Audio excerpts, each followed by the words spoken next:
So, Doctor Who and the Macra Terror. Sadly, all copies of the episodes from this particular Doctor Who adventure are lost, perhaps forever. And at this point, they've found a lot of lost episodes here and there, but it's likely that's all they're going to find. So this one's gone, and the only way to appreciate or enjoy the episode was to listen to the audio, which does survive because so many people tape the shows.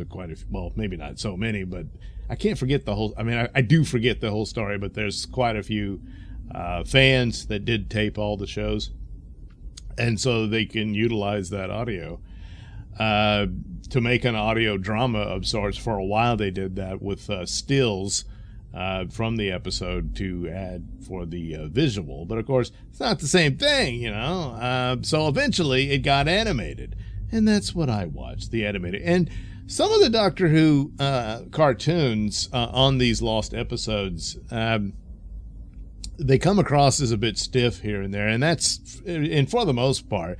This one in particular, not as much as previous ones that I'd seen.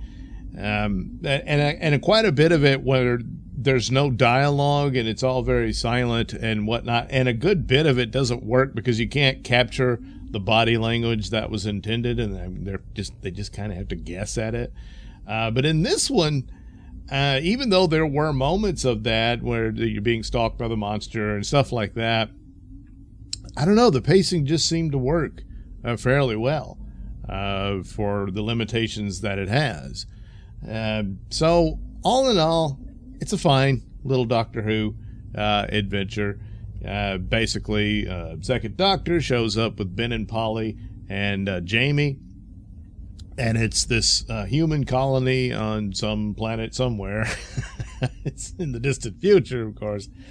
And they're all very odd, and they have this sort of surrealism to them where they put on these little pep rallies or whatever, and they had the girls dancing as majorettes and stuff like that. It's kind of, you know, comical in a bit, but it's strange and a bit unnerving how they're all organized and whatnot, and they must not question the ultimate authority that they have, which is just this sort of big brother obvious image of this face that appears and barks the orders and everything, and they have his lieutenants that carry out everything.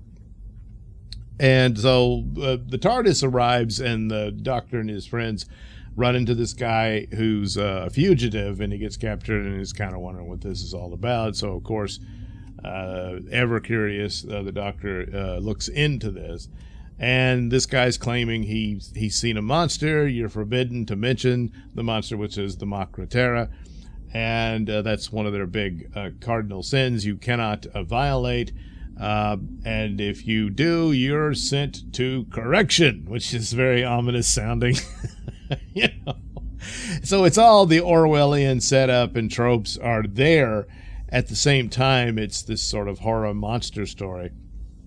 And so, of course, the monster's real, and it's these giant crabs. Now, I've seen, again, the still images of the claw and stuff like that, but in the animated form, it looks more impressive. It couldn't possibly have looked quite that way, especially with the little, I don't know, antenna-like elements of it. And in the dark, I am sure in darkness and whatnot, the glowing eyes effect they could have done, and that sort of thing.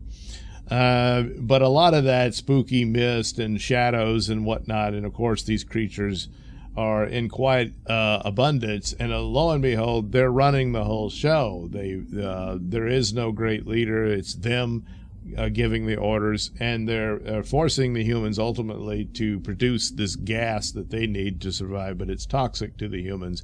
And that's how this is playing out. So they're basically, I don't know if outright cattle, but slaves to them, but they really have no interest in them beyond what they're expecting them to do for them, so that they can survive. And well, if they don't, well, sucks to be you, you know.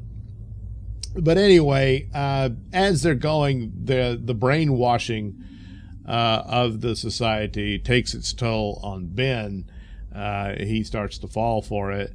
Whereas, well, Jamie is from a different time. They're probably not all that open to it. And then I guess the doctor wakes up Polly in time where it doesn't take to her either. But Ben is totally on the side of the authorities and all that. And then the doctor, of course, ever suspicious and what is not going to put up with that. So for a time, Ben, for the most part, is turning against the doctor here. But eventually, of course, comes around. And the doctor more forgiving than Jamie is of him, but, you know. But nevertheless, there's a bit of a split up and whatnot, but they all discover what's really going on with the monsters and what have you. And little by little, the doctor's able to convince one of the guy called the pilot, who's more or less the I guess, the second in command of the giant face, which is really just an image controlled by one of the crabs. And off they go. There's a lot of the imagery of that plays into, well, yeah, like I said, the Orwellian setup and tropes and all that. It plays out, especially when they get to see things they're not supposed to, and one of the dupes is just, I guess, killed by the claws. So anyway, that's the deal. Of course, it's not going to work with the doctor there, and everybody has to fight them off, and ultimately defeats them, and their plan awry. I guess that's it for the crabs, and so they can't exist in an oxygen world, but of course the humans are there on the planet to do just that, and so they're no longer developing the gas that the crabs need. Ultimately, it ends with that, where, okay, the colony, but this is actually the Macra's planet, and were they terraforming it into being an oxygen planet? So basically killing off the indigenous population of a planet, you know. But I don't know, it's not exactly clear. So I'm sure it's they both tried to colonize it, and the humans are going to win out because the doctor saved them, and there you go.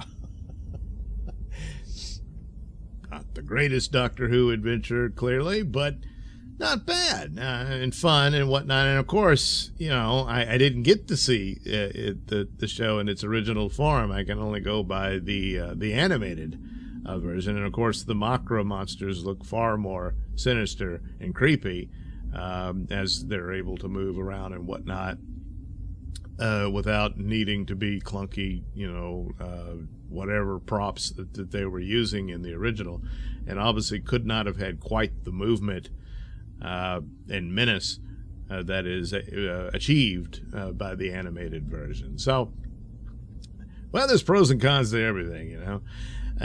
So again, yes, not one of the best, certainly not one of the best of Troughton's era, but not bad, and I was entertained, and in the end, that's all that really matters.